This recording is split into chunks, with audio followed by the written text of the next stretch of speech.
आइए हम आज की आराधना को आरंभ करें। पेंटेकोस्ट के पश्चात 19वां प्रभु है। उसके लिए ठहरे हुए पाठ वचन और प्रार्थनाओं के साथ हम प्रभु की आराधना करें। प्रार्थना करें। सर्वशक्तिमान ईश्वर पिता पुत्र पवित्र आत्मा के नाम से आमीन। के प्रभु परमेश्वर धन्यवाद करते हैं। तेरे अनुग्रह हमारे साथ प्रतिदिन नई होती जाती है और तेरे अनुग्रह की बदौलत ही आज हम जीवितों की संगति में हैं। धन्यवाद करते हैं प्रभु, हमारे उद्धार का उपाय तूने ही किया और अपने पुत्र के द्वारा से हमें अनंत जीवन का वारिस बनाया। धन्यवाद करते हैं प्रभु, उस बात पर दृढ़ विश्वास हम करें और इसलिए प्रमाण स्वरूप तूने अपने पुत्र यीशु मसीह को मृतकों में से जिला उठाया ताकि हमारे विश्वास का आधार हो। धन्यवाद करते हैं प्रभु, सप्ताह के पहले दिन को हम इसी रूप में याद करते हैं। हमारी विनती न केवल बौद्धिक रूप से वरन उससे आत्मिक रूप से भी पहचानते हुए आगे बढ़े। प्रभु परमेश्वर, आज की आराधना में हमारे अगुवाईकर्ता की योग्य रीति से तेरे पवित्र नाम की स्तुति आपने सच्चाई से करें, तेरे वचनों पर मनन चिंतन करें, तेरी सहभागिता का पूरा आनंद उठाएं। हमारी विनती है हमारे प्रियजन इस ऑनलाइन आराधना में शामिल हैं, व्यक्तिगत रूप से, परिवार और सामाजिक रूप से सबों के साथ हो कि इस समय को तेरी सहभागिता में व्यतीत करें और प्रतिकूल परिस्थितियों के बावजूद भी तेरी सहभागिता में बने रहें। प्रभु, हम धन्यवाद करते हैं तेरे पवित्र उपस्थिति के लिए और हमें विश्वास है कि हम यह समय तेरे साथ व्यतीत करेंगे। प्रभु, सारी महिमा हम तुझे देते हैं हमारे प्रभु यीशु ख्रिस्त के द्वारा, आमीन। गीत गाएंगे, गीत नंबर 6, हिम्न नंबर 6। सिद्ध हो सवेरे मेरे प्राण, ईश्वर होगा और धन्यवाद। सिद्ध हो सवेरे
Hey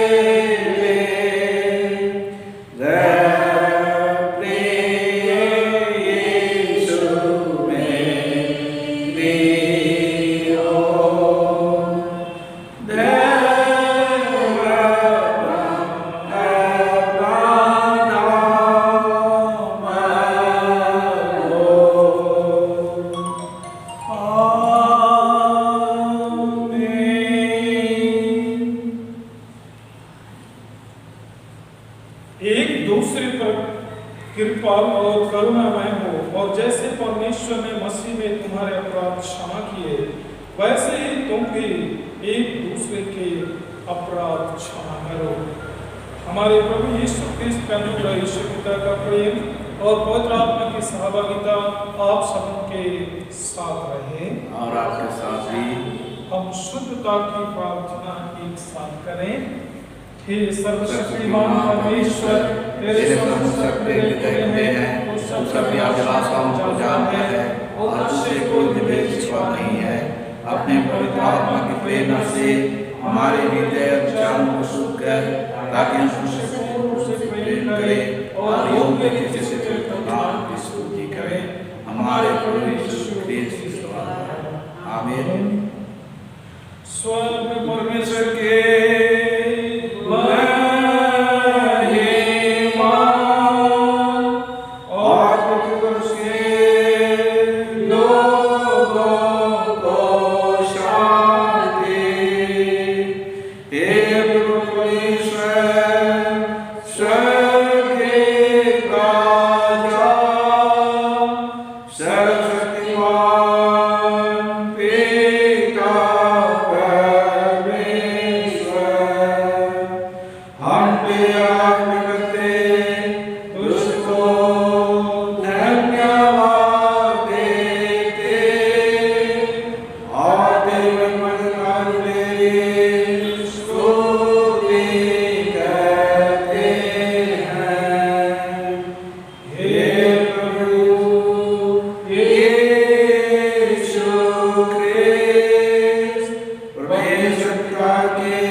पवित्र आत्मा के अवतरण पर्व के पश्चात 19वां प्रभुवर की प्रार्थना हम अर्पित करें।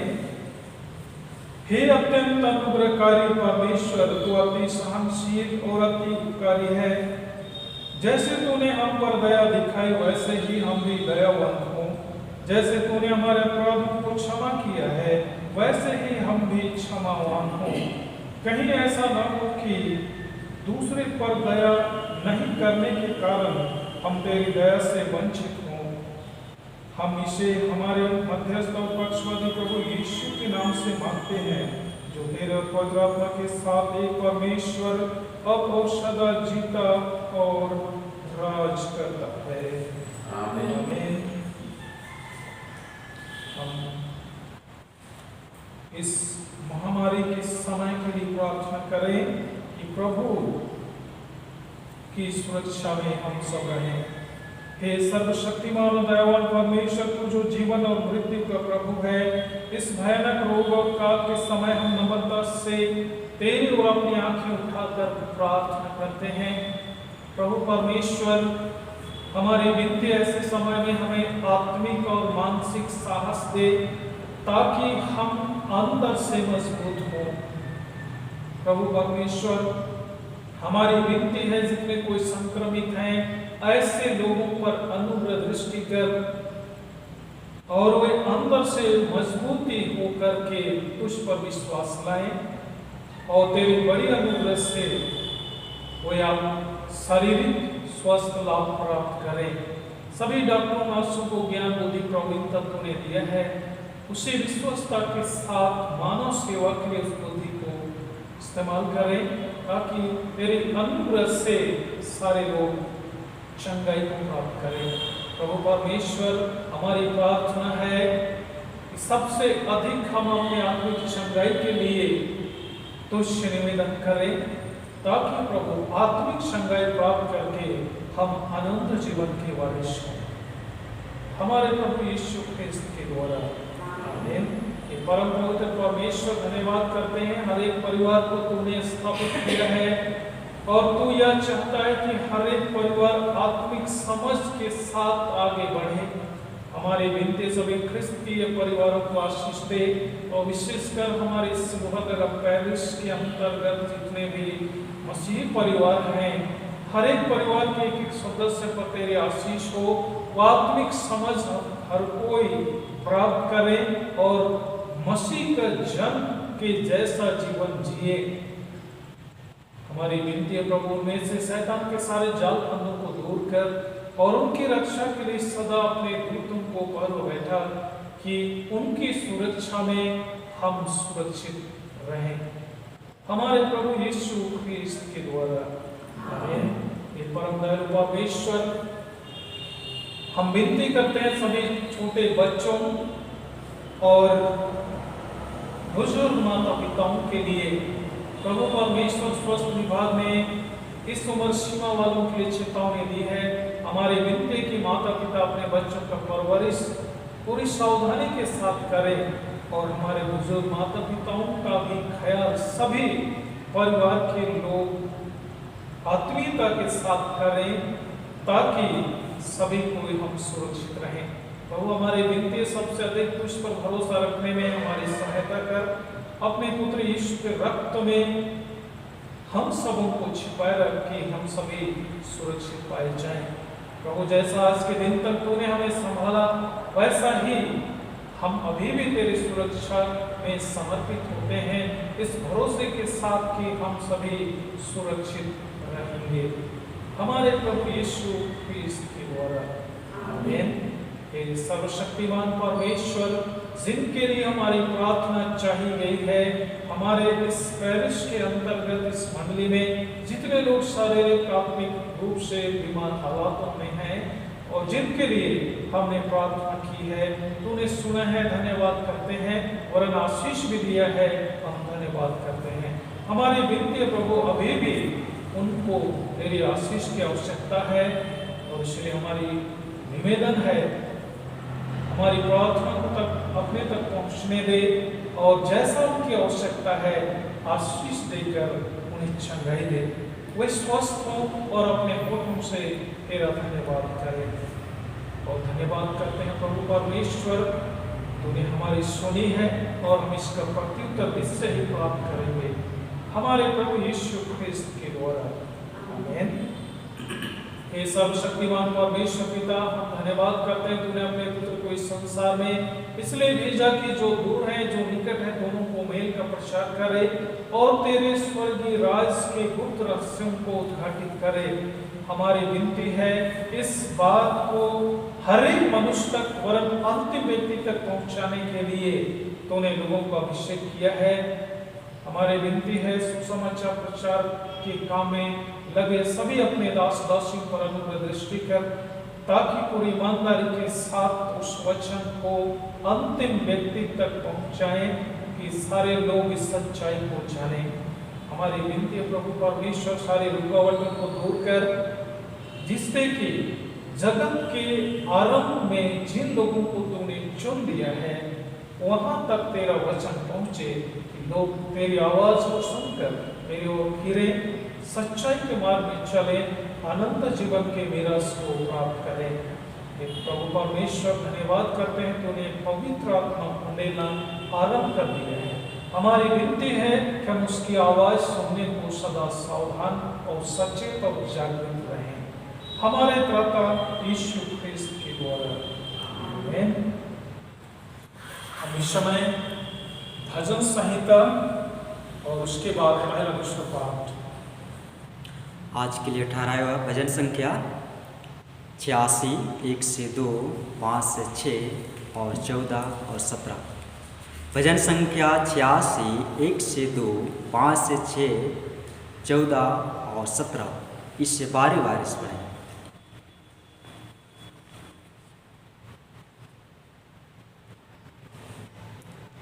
हे यहोवा, कान लगाकर मेरी सुन ले, क्योंकि मैं दीन और दरिद्र हूँ। मेरे प्राण की रक्षा कर, क्योंकि मैं भक्त हूँ और मेरा परमेश्वर है, इसलिए अपने दास पाँच से, क्योंकि हे प्रभु तू भला और क्षमा करने वाला है, और जितने तुझे पुकारते हैं उन सबों के लिए तू अति करुणामय है। हे यहोवा, मेरी प्रार्थना की ओर कान लगा और मेरे गिड़गिड़ाने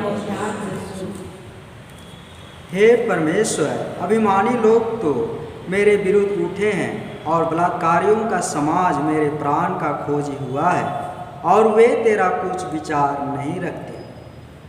17 जिसे देखकर मेरे पैरी निराश हो, क्योंकि यहोवा तूने मुझे और मुझे शांति दी है। सर्वशक्तिमान पिता के, पुत्र के और पवित्र आत्मा की महिमा हो, जैसे आदि में थी और सदा जुगान जुग रहेगी। आमीन। इसमें मंडली बैठ जाएंगे, पहला पाठ सुनेंगे। उत्पत्ति की पुस्तक अध्याय 45, 1 से 8 और 15। उत्पत्ति अध्याय 45, 1 से 8 और 15 तक।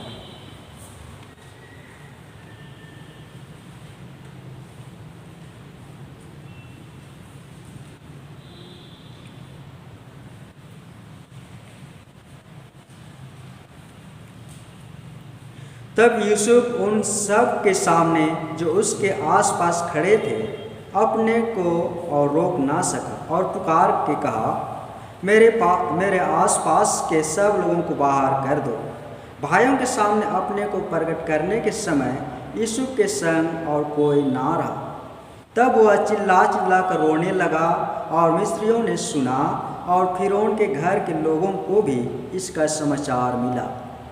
तब यूसुफ अपने भाइयों से कहने लगा, मैं यूसुफ हूँ, क्या मेरा पिता अब तक जीवित है? इसका उत्तर उसके भाई ना दे सके, क्योंकि वे उसके सामने घबरा गए थे। फिर यूसुफ ने अपने भाइयों से कहा, मेरे निकट आओ। यह सुनकर वे निकट गए। फिर उसने कहा, मैं तुम्हारा भाई यूसुफ हूँ, जिसको तुमने मिस्र आनेहारों के हाथ बेच डाला था। अब तुम लोग मत पछताओ, और तुमने जो मुझे यहाँ बेच डाला इससे उदास मत हो, क्योंकि परमेश्वर ने तुम्हारे प्राणों को बचाने के लिए मुझे आगे से भेज दिया है। क्योंकि अब 2 वर्ष से इस देश में अकाल है, और अब 5 वर्ष और ऐसे ही होंगे कि उनमें ना तो हल चलेगा और ना अन्न काटा जाएगा। सो परमेश्वर ने मुझे तुम्हारे आगे इसीलिए भेजा कि तुम पृथ्वी पर जीवित रहो, और तुम्हारे प्राणों के बचने से तुम्हारा वंश बढ़े। इस रीति से अब मुझको यहाँ पर भेजने वाले तुम नहीं, परमेश्वर ही ठहरा, और उसी ने मुझे फिरौन का पिता सा और उसके सारे घर का स्वामी और सारे मिस्र देश का प्रभु ठहरा दिया है। तब वह अपने सब भाइयों को चूमकर उनसे मिलकर रोया, और इसके पश्चात उसके भाई उससे बातें करने लगे। यह परमेश्वर का वचन है। परमेश्वर का धन्यवाद। दूसरा पाठ पत्री वचन से कुरिन्थियों के नाम पौलुस प्रेरित की दूसरी पत्री अध्याय 1, 23 से आगे, और अध्याय 2, 1 से 11 तक। दूसरा कुरिन्थियों अध्याय 1, 23 से आगे, और अध्याय 2, 1 से 11 तक।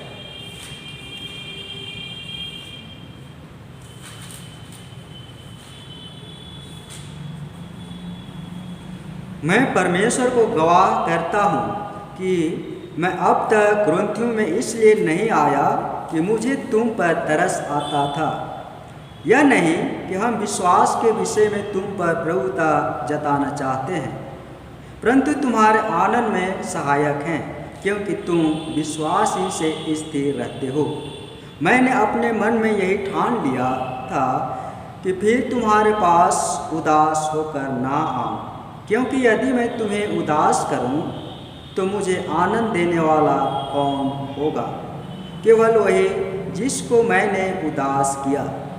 और मैंने यही बात तुम्हें इसलिए लिखी कि कहीं ऐसा ना हो कि मेरे आने पर जिनसे आनंद मिलना चाहिए मैं उनसे उदास हूँ, क्योंकि मुझे तुम सब पर इस बात का भरोसा है कि जो मेरा आनंद है वही तुम सब का भी है। बड़े क्लेश और मन के कष्ट से मैंने बहुत से आंसू बहा बहा कर तुम्हें लिखा, इसलिए नहीं कि तुम उदास हो, परंतु इसलिए कि तुम उस बड़े प्रेम को जान लो जो मुझे तुमसे है। और यदि किसी ने उदास किया है तो मुझे ही नहीं वरन कि उसके साथ बहुत कड़ाई ना करो। कुछ कुछ तुम सबको भी उदास किया है। ऐसे ही जन के लिए यह दंड जो भाइयों में से बहुतों ने दिया बहुत है, इसलिए इससे यह भला है कि उसका अपराध क्षमा करो और शांति दो, ना हो कि ऐसा मनुष्य बहुत उदासी में डूब जाए। इस कारण मैं तुमसे विनती करता हूँ कि उसको अपने प्रेम का प्रमाण दो, क्योंकि मैंने इसलिए भी लिखा था कि तुम्हें परख लो कि सब बातों के मानने के लिए तैयार हो कि नहीं। जिसका तुम कुछ क्षमा करते हो उससे मैं भी क्षमा करता हूँ, क्योंकि मैंने भी जो कुछ क्षमा किया है यदि किया हो तो तुम्हारे कारण मसीह की जगह में होकर क्षमा किया है, कि शैतान को हम पर दाव ना चले, क्योंकि हम उसकी युक्तियों से अनजान नहीं। यह परमेश्वर का वचन है। परमेश्वर का धन्यवाद। सुसमाचार से पहले हम गीत गाएंगे। गीत नंबर 188, हिम नंबर 188। कौन है मेरा तारनहार? केवल यीशु ख्रिस्त अवतार। कौन है मेरा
सबों के साथ रहे और आपके साथ भी। पवित्र सुसमाचार, पवित्र मत्ती रचित सुसमाचार उसके 18वें अध्याय में लिखा है और उसके 21वें पद से सुसमाचार आरंभ होता है। हे प्रभु यीशु ख्रिस्त तेरी महिमा हो।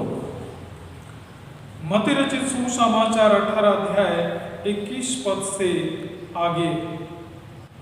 तब पतरस ने पास आकर उससे कहा, हे प्रभु, यदि मेरा भाई अपराध करता रहे तो मैं कितनी बार उसे क्षमा करूं? क्या 7 बार तक? यीशु ने उससे कहा, मैं तुझसे यह नहीं कहता कि 7 बार तक, वरन 7 बार के 70 गुने तक। इसलिए स्वर्ग का राज उस राजा के समान है जिसने अपने दासों से लेखा लेना चाहा। जब वह लेखा लेने लगा तो एक जन उसके सामने लाया गया जो 10,000 तोड़े का कर्जदार था। जबकि चुकाने को उसके पास कुछ न था, तो उसके स्वामी ने कहा, यह और इसकी पत्नी और बाल बच्चे और जो कुछ इसका है सब बेचा जाए और कर्ज चुका दिया जाए। इस पर उस दास ने गिरकर उससे प्रणाम किया और कहा, हे स्वामी, धीरज धर, मैं सब कुछ भर दूंगा। तब उस दास के स्वामी ने तरस खाकर उसे छोड़ दिया और उसका कर्ज भी क्षमा कर दिया। परंतु जब वह दास बाहर निकला तो उसके संगी दासों में से एक उसको मिला जो उसके 100 दिनार का कर्जदार था। उसने उसे पकड़कर उसका गला घोंटा और कहा, जो कुछ तुझ पर कर्ज है भर दे।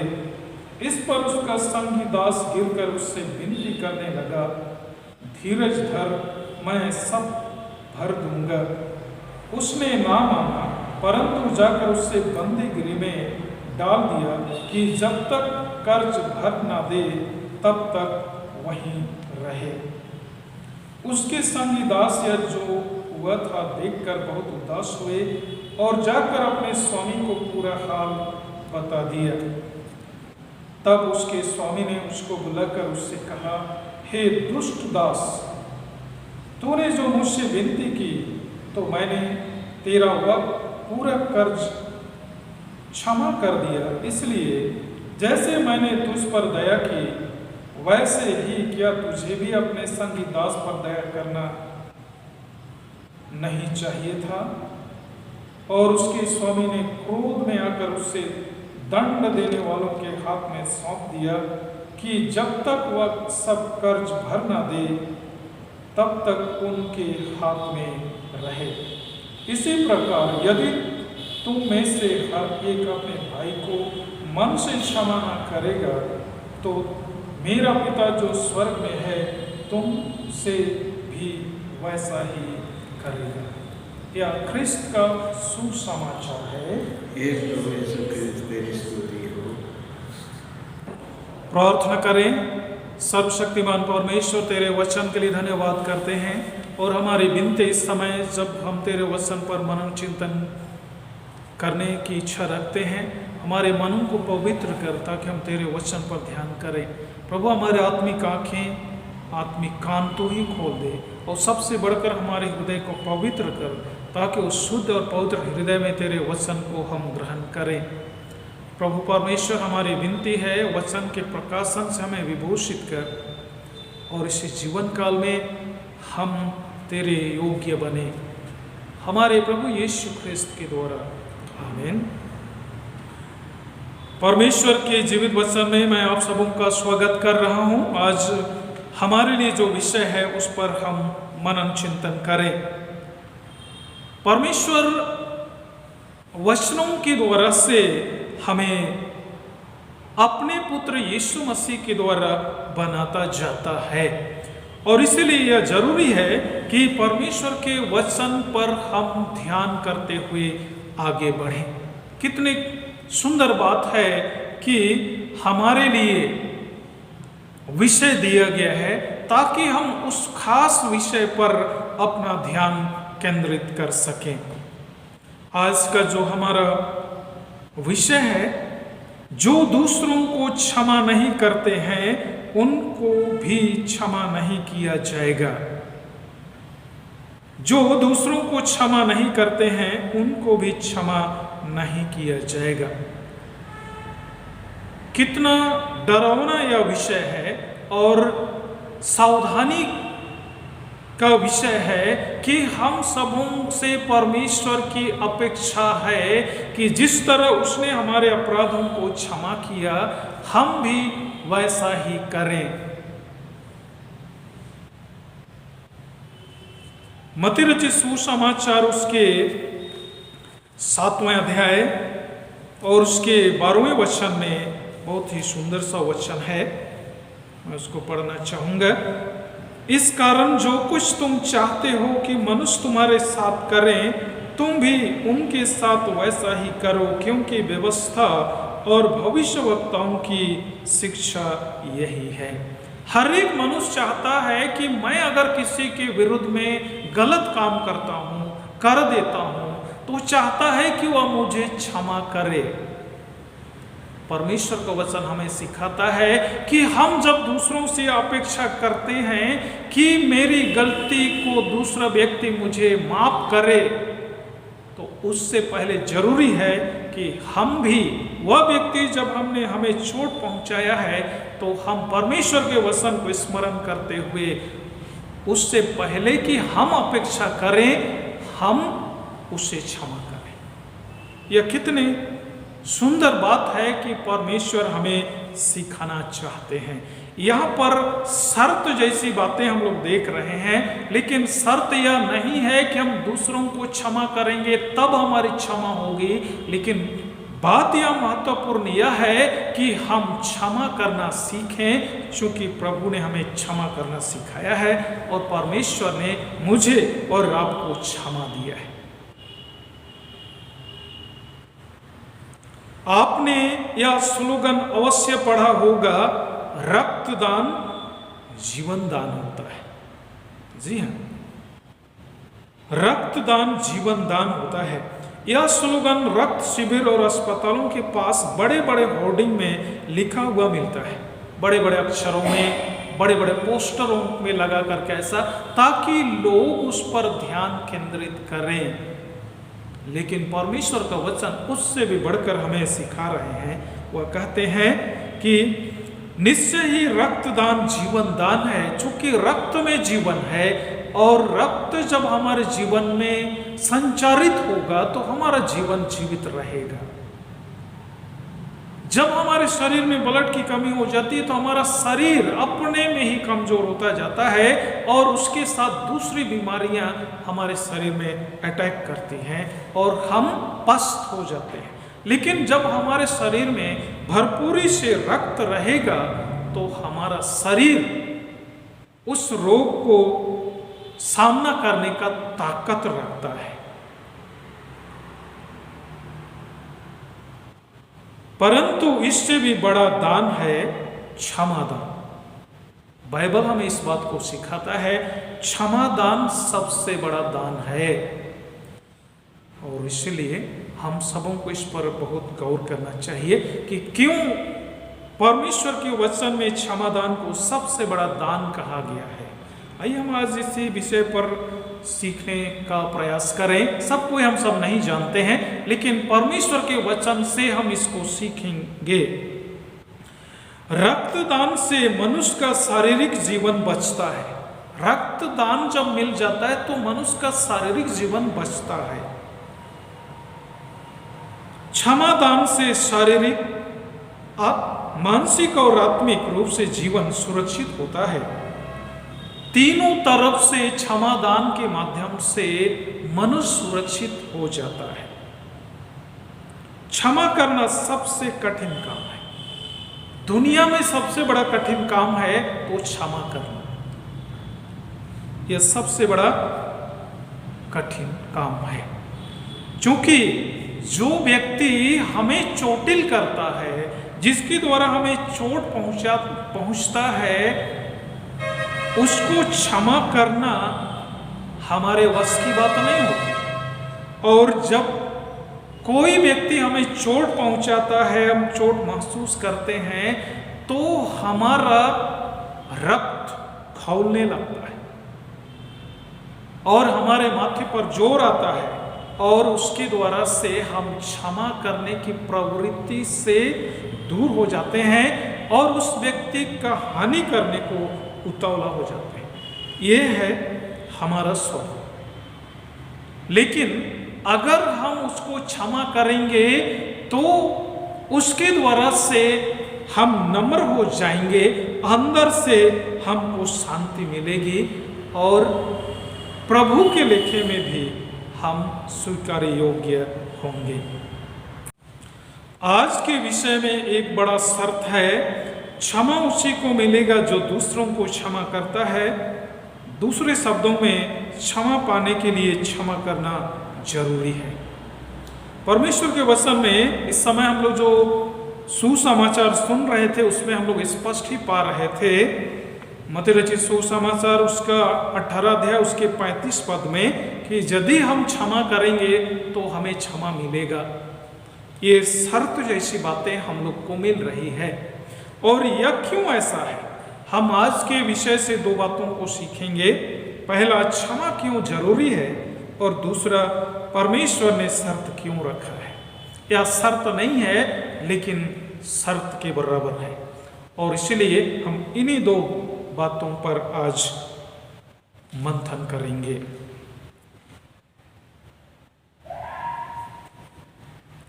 क्षमा क्यों जरूरी है। क्षमा पाए बगैर उद्धार नहीं और अनंत जीवन नहीं है। जब तक हमें क्षमा नहीं मिलेगी तब तक हमारा उद्धार भी नहीं है और अनंत जीवन भी हमारे लिए कल्पना से बाहर है, यानी उसके लिए हम कल्पना भी नहीं कर सकते। अपने दुश्मनों को क्षमा करना सहज नहीं है। मैंने पहले भी कहा कि यह बहुत कठिन काम है, लेकिन परमेश्वर यही काम को करने के लिए हमें शिक्षा दे रहे हैं। अपने दुश्मनों को क्षमा करना सहज नहीं है। कुछ घटनाओं का मैं जिक्र कर रहा हूं। 25 फरवरी 1995 ईस्वी को इंदौर में सिस्टर रानी मरिया को एक अपराधी ने चाकू से गोदकर निर्मम तरीके से मार डाला। ये इंदौर की घटना है 1995 ईस्वी का, और उसे निर्मम तरीके से चाकू से गोदकर उसे मार डाला। सिस्टर रानी के परिवार वालों ने उसे माफ कर दिया। उन्होंने कोर्ट के जज यानी न्यायाधीश से अनुरोध किया कि अपराधी की सजा को कम किया जाए। वह जज मसीही नहीं था, परमेश्वर को जानने वाला नहीं था, वह एक हिंदू धर्मावलंबी जज था। और उसने जब सिस्टर मरिया के घर वालों ने ऐसा निवेदन किया तो इसके प्रतिक्रिया में उसने अपने श्रीमुख से ये कहा, सिर्फ आप ख्रिस्तीय ही क्षमा करने की ताकत रखते हैं। ये बहुत बड़ी बात है। उसने ये कहा कि आप ख्रिस्तीय लोग ही क्षमा करने की ताकत रखते हैं, क्योंकि परमेश्वर का वचन हमें क्षमा करने को सिखाता है और यही क्षमा दान मसीही शिक्षा को सभी धर्मों की शिक्षा से ऊपर रखता है। हम दूसरे धर्म की क्या शिक्षा उस पर नहीं जाएंगे, लेकिन मसीही धर्म में क्षमा दान की शिक्षा है। हम इस पर अपना ध्यान केंद्रित करें। महात्मा गांधी ने कहा था या कहा करते थे, क्षमा करना बहादुरों का काम है। कितना सटीक है उसका वचन। इस पर हम सब मंथन करेंगे तो हमें यह निचोड़ मिलेगा कि वाकई में जो व्यक्ति क्षमा करता है वह बहादुर होता है, साहसी होता है। ये क्षमा करना साहसी कार्य है, वो सहज नहीं है। 23 मई 1981 ईस्वी को एक व्यक्ति ने पोप जॉन पॉल द्वितीय को गोली मार दी थी। पोप जॉन पॉल द्वितीय को उसने गोली मार दी। 2 साल के बाद 1983 में पोप ने जेल जाकर उस व्यक्ति को क्षमा कर दिया।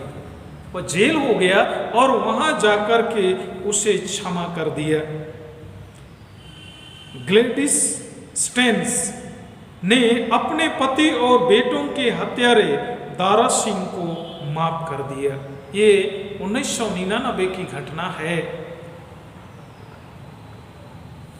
उड़ीसा के मनोहरपुर क्षेत्र केओंझर डिस्ट्रिक्ट की बात है, वहां पर यह घटना घटी थी और निर्मम तरीके से उनको जला दिया गया। लेकिन उसकी पत्नी ग्लेडी स्टेन्स ने अपने पति और मासूम बेटों के हत्यारे को माफ कर दिया। कितना बड़ा काम उसने किया। उसके पति को और बच्चे को मार दिया गया। कितनी चोट उसको पहुंची होगी हम कल्पना कर सकते हैं।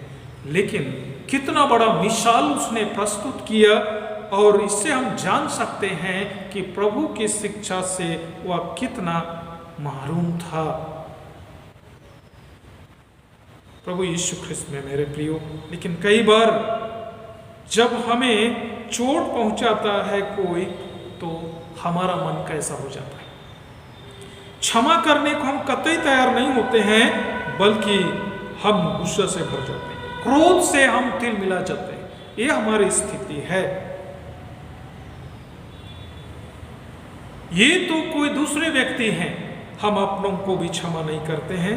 यह हमारी है प्रवृत्ति। यीशु मसीह हमें क्षमा करना सिखाया है। प्रभु यीशु मसीह सैद्धांतिक बातें 3.5 साल के दरमियान में घूम घूम कर बताया और जीवन के अंत में क्रूस पर से 7 वचन बोल करके व्यवहारिकता में परिणत कर दिया।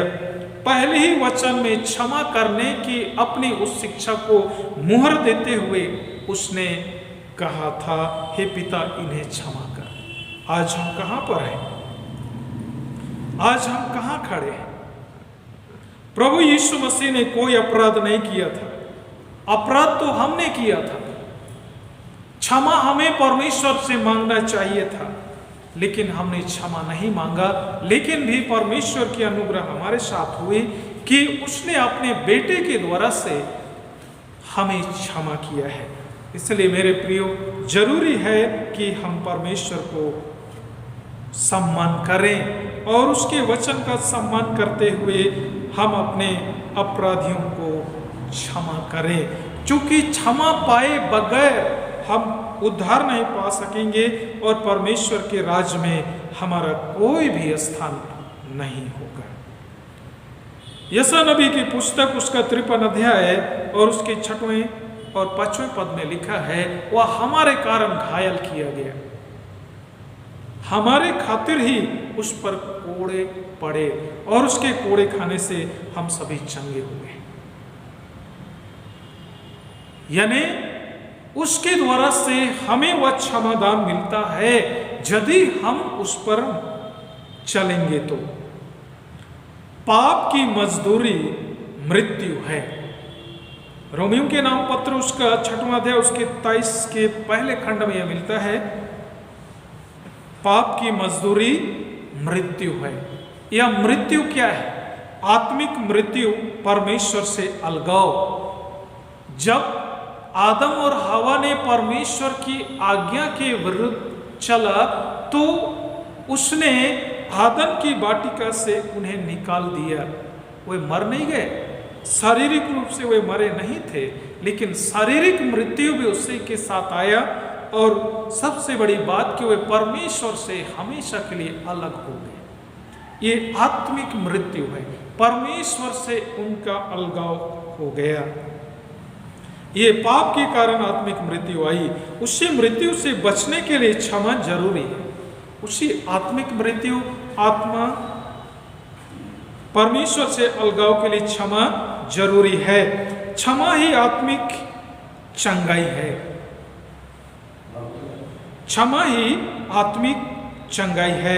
शारीरिक जीवन की चंगाई के लिए औषधि जरूरी है, इसी तरह आत्मिक चंगाई के लिए क्षमा जरूरी है। आत्मिक चंगाई को पाए बगैर या क्षमा पाए बगैर हमारा आत्मा, आत्मिक जीवन बीमार ही रहेगा, स्वस्थ नहीं रहेगा। इसलिए क्षमा जरूरी है और हमें क्षमा करना चाहिए कि हम भी क्षमा के हकदार हैं। दूसरी बात, परमेश्वर ने शर्त क्यों रखा है? इब्रानियों के नाम पत्र उसका 9वां अध्याय उसके 22 पद के दूसरे खंड में लिखा है, बिना लहू बहाए क्षमा नहीं होता। परमेश्वर का ये सिद्धांत है, परमेश्वर की यह शिक्षा है कि बिना लहू बहाए पाप क्षमा नहीं होता है। और अपने द्वारा दिए गए सिद्धांत को पूरी करने के लिए परमेश्वर ने भी उससे पालन किया। परमेश्वर ने हमारी शुद्धिकरण के लिए, दूसरे शब्दों में हमारी क्षमा के लिए निष्कलंक रक्त की मांग की, और वह निष्कलंक रक्त यीशु मसीह में था।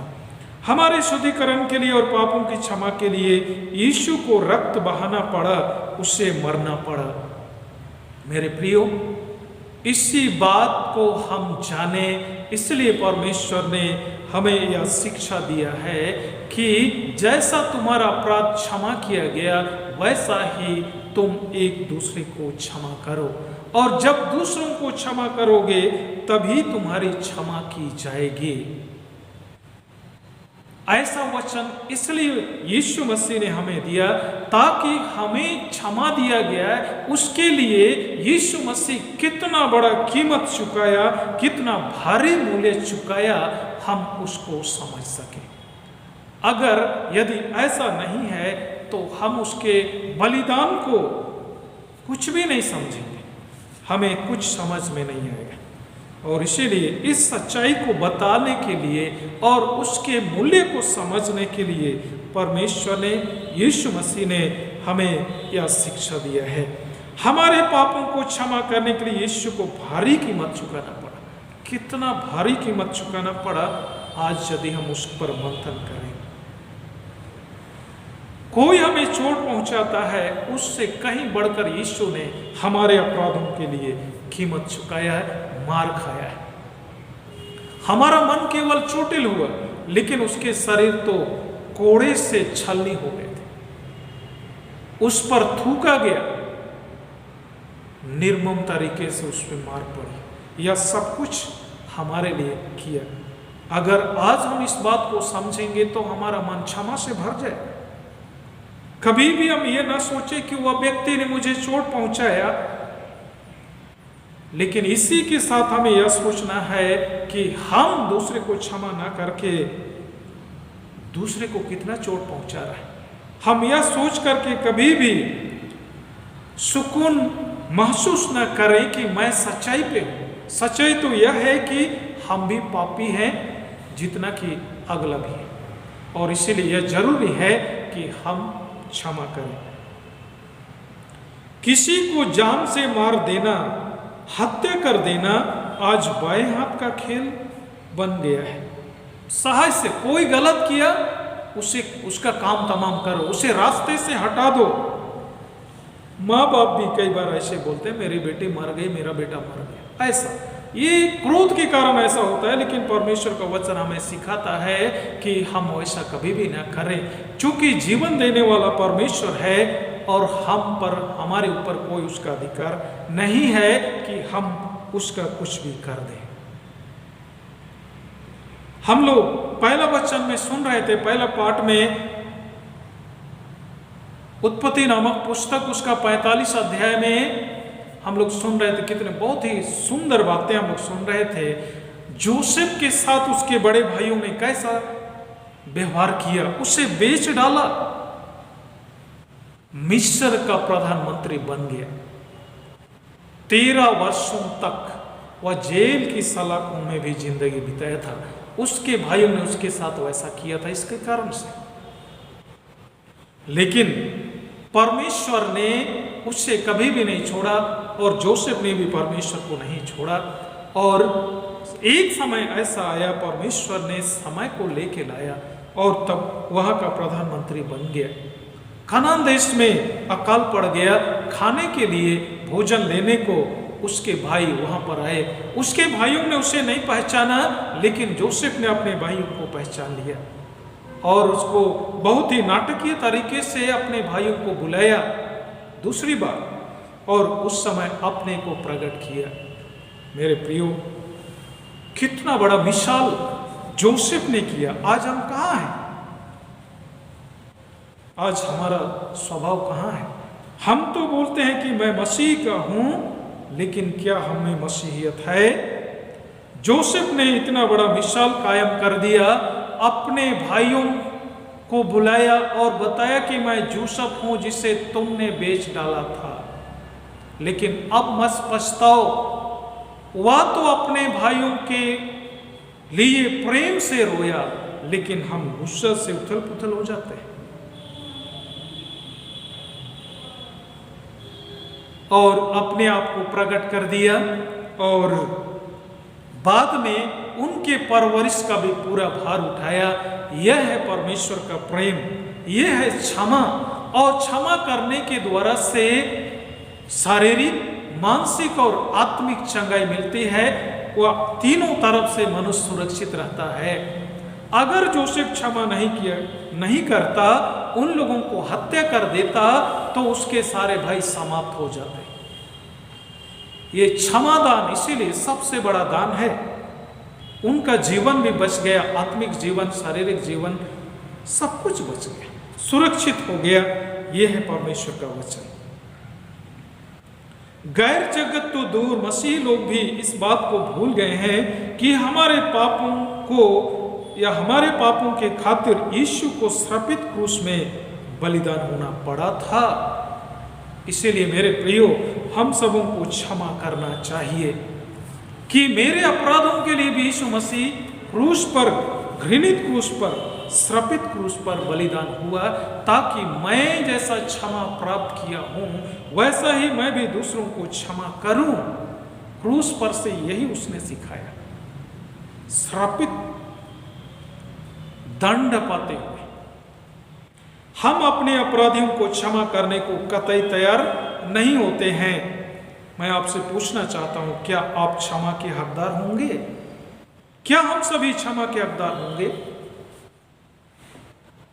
बिना शर्त परमेश्वर क्षमा करता है, लेकिन हमें भी बिना शर्त क्षमा करना चाहिए। यही है परमेश्वर का वचन। आपको या हमें परमेश्वर ने क्षमा कर दिया है, क्या हमको या आपको क्षमा करना नहीं चाहिए? निश्चय ही हमें भी क्षमा करना चाहिए। इफिसी 4 उसके 32 में लिखा है, कृपाल और करुणामय हो, जैसे परमेश्वर ने मसीह में तुम्हारे अपराध क्षमा किए, वैसे ही तुम भी दूसरे के अपराध क्षमा करो। बदला लेना, क्षमा न करना यह बहादुरी नहीं है, यह कायरता है। और इसीलिए हम सब परमेश्वर के वचन से सीखें और परमेश्वर के वचन को अधिकाई से अपने हृदय में बसने दें। आज के लिए दूसरा पाठ हमें पढ़कर सुनाया गया था, हमने सुना था 2 कोरिन्थ उसका 2 अध्याय और उसका 7वें वचन में इस तरह से लिखा है, इसलिए इससे भला यह है कि उसका अपराध क्षमा करो और शांति दो, ना हो कि ऐसा मनुष्य बहुत उदासी में डूब जाए। अगर हम क्षमा करते हैं तो उसका आत्मिक जीवन बचता है, शारीरिक जीवन भी सुरक्षित हो जाता है। क्षमा नहीं करेंगे तो वह व्यक्ति उदासी में डूब जाएगा और हो सकता है अपने जीवन को समाप्त कर देगा, तो उसका जिम्मेदारी कौन होगा? और इसलिए हम सबों को क्षमा करना चाहिए। परमेश्वर ने क्षमा पाने के लिए क्षमा करने की शर्त इसलिए रखा कि हर एक मनुष्य जान ले कि वह भी अपराधी है। मैं ठीक हूं, मैं क्षमा नहीं करूंगा, नहीं करूंगी, लेकिन ऐसा हम हट कर रहे हैं, इसका मतलब परमेश्वर के वचन को हम खारिज कर रहे हैं, क्योंकि रोमी 3:23 में लिखा है कि सबने पाप किया है और परमेश्वर की महिमा से रहित हैं। हम भी उतने ही अपराधी हैं और इसीलिए जरूरी है कि हम क्षमा करें। परमेश्वर चाहता है कि हम पाप के ऊपर और पाप ना करें। अगर हम क्षमा नहीं करेंगे, इसका मतलब क्या है कि पाप के ऊपर पाप करते जा रहे हैं। क्योंकि इब्रानी 10 उसका 26 में लिखा है, सच्चाई की पहचान प्राप्त करने के बाद यदि जानबूझकर पाप करते रहें तो पापों की क्षमा के लिए कोई बलिदान बाकी नहीं है। एक बार मेरे पाप के लिए प्रभु यीशु मसीह मर गया कि मुझे क्षमा मिले, और मुझे क्षमा मिल गई, उद्धार मिल गया, अनंत जीवन का वारिस मैं बन गया। लेकिन जब कोई मेरा अपराधी है, कोई गुनाह करता है, मुझे चोट पहुंचाता है, नहीं क्षमा करूंगा, तो मेरे लिए यीशु मसीह दूसरी बार फिर बलिदान नहीं होगा, किसी के लिए दूसरी बार बलिदान नहीं होगा। इसलिए एक बार हमें क्षमा मिला है, हम उसको बरकरार रखें कि हमारा वो उद्धार बना रहे।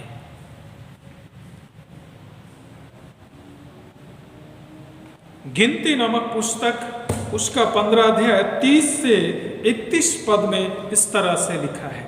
गिनती नामक पुस्तक उसका 15 अध्याय और उसका 30 से 31 में इस तरह लिखा है। मैं इसे पढ़कर आपको सुनाना चाहता हूं।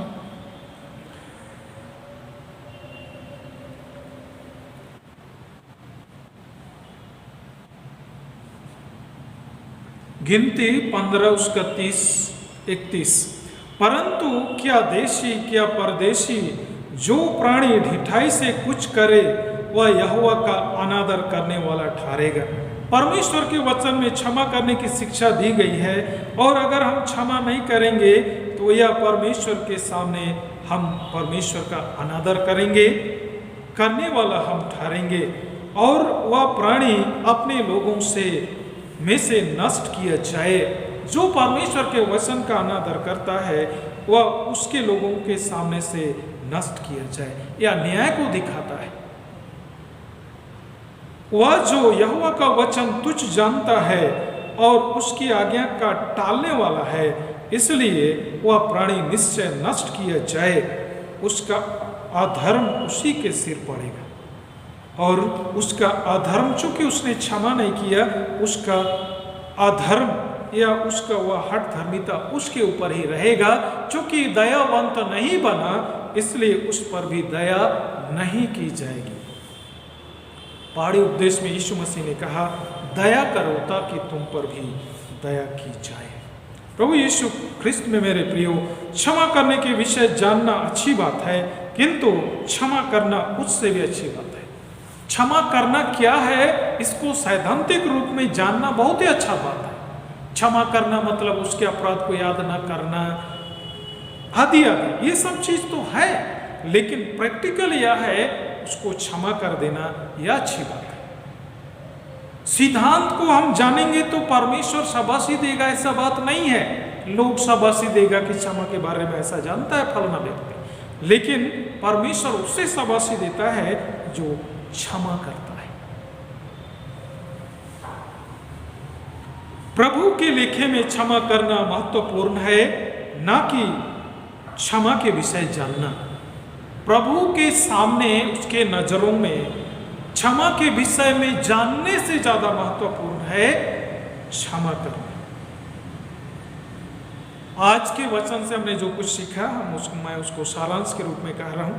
यूसुफ ने अपने भाइयों को पूरे दिल से क्षमा कर दिया और उनके साथ कैसा प्रैक्टिकल व्यवहार किया कि कहा अपने पिताजी को भी लाओ, पूरे घराने के साथ आओ, मैं जिंदगी भर तुम्हारा पालन पोषण करता रहूंगा। वो परमेश्वर के प्रेम से भरपूर होकर के ऐसा उसने किया। आज हमें खुद को टटोलना है कि क्या हम ऐसा करते हैं। सुसमाचार में जो वचन हमने सुना था राजा या स्वामी के बारे में, राजा ने अपने दास के कर्ज को माफ कर दिया।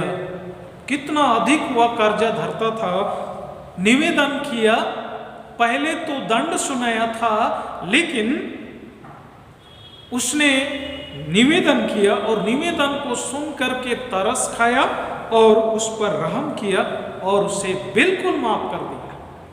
लेकिन वही दास बाहर जाता है, अपने एक संगी दास के साथ मिलता है जो उसका 100 दिनार रखता था, कर्ज धरता था, उसका गला घोंटा, ऐसा हम सुन रहे थे। यानी उस पर दबाव देने लगा कि तू जल्दी भर दे, लेकिन वह अनुनय विनय कर रहा है कि मैं भर दूंगा, थोड़ा धीरज धरिए, ऐसा हुआ कह रहा है। लेकिन एक भी नहीं सुना। बाकी संगी दास लोग भी सुन रहे थे, देख रहे थे सारी परिस्थितियों को। उस पर दया कैसा की गई थी उसको भी उन्होंने देखा था, और अब जैसा वह उसके साथ क्रूरता का व्यवहार कर रहा है जो संगी दास है, उसको भी उन्होंने देखा। और तब इसकी घटना राजा या स्वामी को उन्होंने बता दिया कि स्वामी, आपने तो अमुक अपने दास पर दया दिखाया था और उसे क्षमा कर दिया था, लेकिन वही दास अपने संगी दास के साथ ऐसा कड़वा व्यवहार किया। तब उसको बुलाया गया और तब स्वामी ने उससे कहा, क्या तुझे भी अपने संगी दास को क्षमा नहीं करना चाहिए था, जैसा कि मैंने तुम्हारा क्षमा किया? मैंने तो तुम्हारा अधिक क्षमा किया, लेकिन तुम थोड़ा सा भी उसका माफ नहीं कर पा रहे। और इसी के दरमियान में प्रभु यीशु मसीह ने मत्ती 18:35 के इस बात को कहा था, दंड देने वालों के हाथ में सौंप दिया। यानी दंड है, परमेश्वर की भी न्याय में वो चीज है। क्षमा नहीं करोगे तो हमें भी क्षमा नहीं मिलेगा, दया नहीं करेंगे तो हम पर भी दया नहीं की जाएगी। मेरे प्रियो, परमेश्वर ने शर्त रखा ऐसा बात नहीं है, लेकिन वचन हमारे लिए यह है कि हम क्षमा के उस कीमत को समझें कि मेरी क्षमा के लिए कितना भारी कीमत यीशु मसीह ने चुकाया है। आज मुझे भी ऐसा ही करना चाहिए। मेरे अपराध को क्षमा करने के लिए यीशु मसीह अपने शरीर से रक्त बहाया। हमको तो कोई चोट पहुंचाया है मानसिक रूप से, हमारे शरीर पर कोई प्रहार नहीं किया है, तो हमें क्षमा करना चाहिए। और इसीलिए प्रभु यीशु ख्रिस्त में मेरे प्रियो, आज के दिन में परमेश्वर ने इस बात को हमें सिखाया है। आइए हम इस बात पर मंथन चिंतन करें, और यदि किसी ने आज हमें चोट पहुंचाया है तो हम उसे क्षमा करें। यह बहुत ही कठिन काम है, लेकिन यदि हम अपने को प्रभु में समर्पित करेंगे वह सहज होगा, क्योंकि परमेश्वर हमें क्षमा करने का साहस प्रदान करेंगे और हम ऐसा करेंगे। क्योंकि यदि नहीं क्षमा करेंगे तो हम भी पाप के ऊपर पाप करेंगे और अंत में उसका न्याय होगा दंड के ऊपर। और इसीलिए उससे पहले कि हमारे लिए भी दंड सुनाया जाए, हम जिसने हमें चोट पहुंचाया क्षमा करें, ताकि हमें भी क्षमा मिले। परमेश्वर इस वचन के द्वारा से हम सबको आशीष प्रदान करें। प्रार्थना करें। परम पवित्र यहोवा परमेश्वर, हम धन्यवाद करते हैं हमारी क्षमा के लिए। तूने अपने पुत्र यीशु मसीह को दे दिया, उसने अपने शरीर से सारा लहू बहा दिया ताकि हमारा कोई भी अपराध ना छूटे। प्रभु परमेश्वर, उसने तो अपनी ओर से सब कुछ पूरी कर दी। आज उसका रक्त तभी कार्यशील होगा, तभी कार्यकारी होगा, जब हम उसके वचन को मानकर अपने अपराधियों को क्षमा करेंगे। हे प्रभु परमेश्वर, हमारी विनती है कि इन बातों को समझने में हमारी सहायता कर, ताकि हे परमेश्वर पिता, हम तर्कों में नहीं किंतु तेरी शिक्षा में अधिक ध्यान करें। हम पतरस की तरह ये ना कहें कि मैं कितनी बार क्षमा करूं, क्या 7 बार? लेकिन तेरा पुत्र यीशु मसीह ने कहा 7 के 70 गुने तक, और उसने ऐसा करके ये बात बताया कि हमें हर बार क्षमा करना है जब भी वह हमारा अपराध करे। हे प्रभु परमेश्वर, हमारी विनती है तेरी शिक्षा को आत्मसात करने में हमारी सहायता कर, ताकि प्रभु हम तेरी शिक्षा में मजबूत हों और हम उद्धार के हकदार हों और अनंत जीवन के वारिस हों। प्रभु परमेश्वर हमारी सहायता कर और जितने श्रोता वचन सुन रहे हैं हर एक को ऐसा आशीष दे कि आज के दिन में साहस के साथ अपने हृदय को तेरे सम्मुख उंडेले और तुझसे कहें कि प्रभु मैं अपने अपराधियों को क्षमा करती हूँ और ऐसा करके प्रण के साथ आगे बढ़े। प्रभु परमेश्वर हम धन्यवाद महिमा तुझे देते हैं वचन का प्रकाशन देने के लिए हमारे प्रभु यीशु ख्रिस्त के द्वारा आमीन। आइए हम खड़े होकर अपने विश्वास की घोषणा करें। प्रेरितों का विश्वास वचन हम एक साथ अंगीकार करें। मैं सर्वशक्तिमान पिता स्वर्ग और पृथ्वी के सृष्टिकर्ता परमेश्वर पर विश्वास करता हूँ। उसके इकलौते पुत्र हमारे प्रभु यीशु ख्रिस्त पर विश्वास करता हूँ।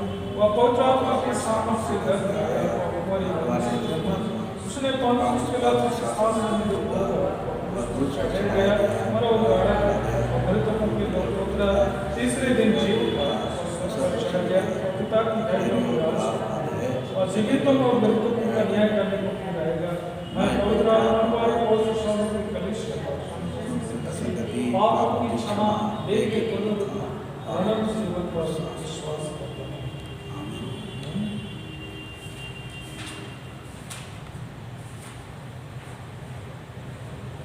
ख्रिस्त में मेरे प्रियो हमारे प्रभु यीशु ख्रिस्त ने कहा है प्रभु हमारा परमेश्वर ही एकमात्र प्रभु है। तो प्रभु अपने परमेश्वर को अपने संपूर्ण मन संपूर्ण प्राण संपूर्ण बुद्धि और संपूर्ण शक्ति से प्रेम कर या पहले आ गया है। दूसरी यह है अपने पड़ोसी को अपने समान प्रेम कर इनसे बड़ी और कोई आज्ञा नहीं। परमेश्वर ने संसार से ऐसा प्रेम रखा कि उसने अपना इकलौता पुत्र यीशु ख्रिस्त दे दिया कि वो हमें पापों से बचाए स्वर्ग में हमारे निवेदन करता हो और हमें शाश्वत जीवन में पहुंचाए। इसलिए हम पश्चाताप और विश्वास के साथ अपने पापों का अंगीकार करें। हम परमेश्वर की कृपा से उसकी आज्ञाओं का पालन करने का और सब लोगों के साथ मेल मिलाप और प्रेम से रहने का दृढ़ निश्चय करें। हम परमेश्वर के सामने अपने गुनाहों का अंगीकार करें। एक साथ प्रार्थना करें।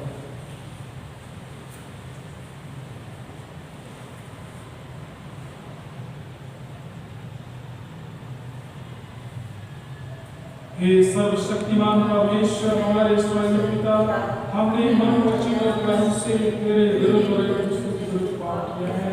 हमने आपके आज्ञा में दुर्बलता के कारण और जानबूझकर बुराई की है और बुराई करने में असफल रहे। इन सब पापों से सचमुच खेदित हैं और अंतःकरण से पश्चाताप करते हैं। मेरे पुत्र यीशु ख्रिस्त ने हमारा प्राण दिए इस कारण है जो पापों को क्षमा कर और यह वर दे भविष्य में नया जीवन पाकर चलाने की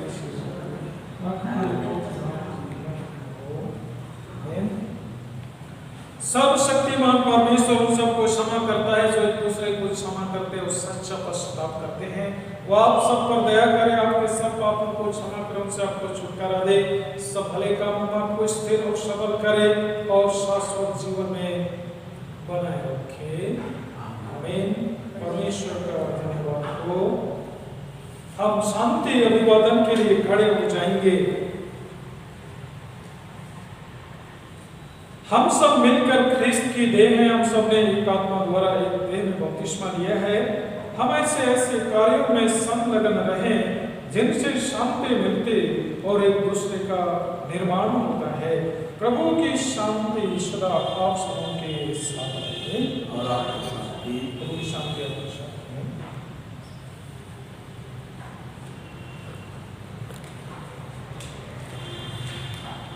श्रद्धा भक्ति के साथ हम इस समय अपना भेद प्रभु को अर्पित करते हुए गीत गाएंगे।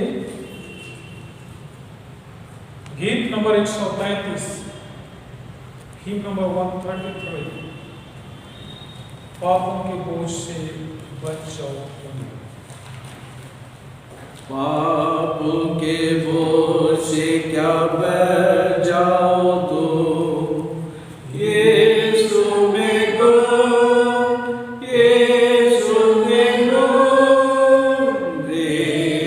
के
हम इस स्नेह को प्रभु को अर्पित करें।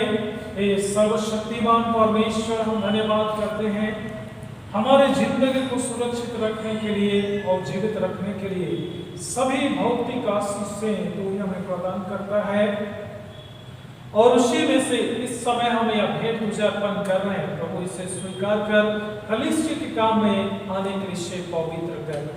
हमारी विनती है जहाँ कहीं इस आराधना में शामिल होकर लोग तुझे भेंट अर्पण किए हैं, हमारी विनती उस दान को तू स्वीकार कर आशीषित कर। और हमारी विनती है हम हर एक को भी आशीषित कर सदा देकर तेरे महिमा करने को हम तत्पर रहे। धन्यवाद प्रभु हमारे भेंट को स्वीकार करने और आशीष देने के लिए हमारे प्रभु यीशु ख्रीस्त के द्वारा, आमीन। बैठ जाएंगे, प्रार्थना करें। ये सब सामर्थ्य प्रभु परमेश्वर, हम तुझे धन्यवाद करते हैं क्योंकि तू धन्यवाद की योग्य परमेश्वर है। इस आराधना में हमारी मदद की है, हम उसके लिए धन्यवाद करते हैं। अब जब हम यहाँ से जाने वाले हमारे साथ हो कि आज हम दिन भर तेरी सुरक्षा में रहते हुए उन कामों को पूरी करें जो हमें करना है। प्रभु परमेश्वर, मनुष्य होने के नाते हमसे गलतियां होती है, हमारी विनती है कि इस आराधना के दरमियान में जो भूल चूक हो गई हो हमें क्षमा कर, हमारी सेवा स्वीकार कर। जो वचन हमें तूने सिखाया है उन वचनों को याद करने में, आत्मसात करने में, व्यवहारिकता में परिणत करने में हमारी अगुवाई कर। प्रभु परमेश्वर, आज बाकी समय और जिंदगी के बाकी समय हम तेरी सुरक्षा में सुपुर्द होते हैं। हम धन्यवाद करते हैं सारे उन अच्छी बातों आशीषों के लिए जो हमारे तूने दिया है। परम पवित्र परमेश्वर, सारी आदर और महिमा तुझे मिले हमारे प्रभु यीशु ख्रीस्त के द्वारा, आमीन।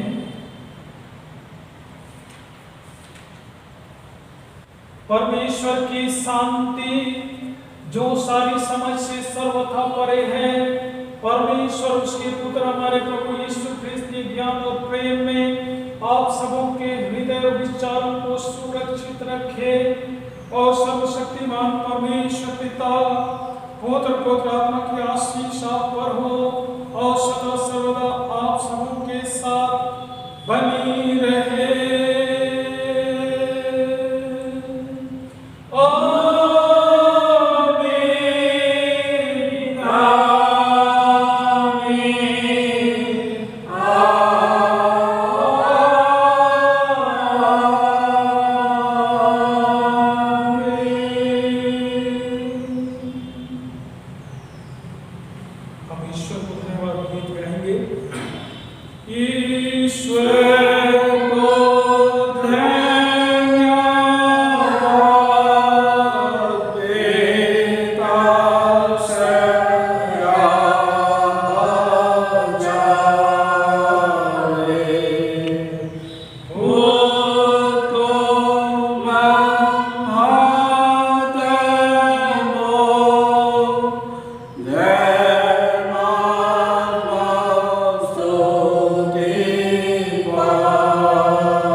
दो जोड़ी का विवाह पुकार है। अजित मसीह कुंवर श्री विल्सन मसीह एवं शांति मसीह का सुपुत्र दूधी पेरिस उत्तर प्रदेश CNI का सदस्य, उसकी वचनदत्त दुल्हन सुश्री श्वेता लकड़ा कुंवारी स्वर्गीय दया लकड़ा एवं इंजलिना लकड़ा की सुपुत्री कोट compound Lohardaga parish Chotanagpur diocese की सदस्य। इनका विवाह पुकार का आज अंतिम दिन है।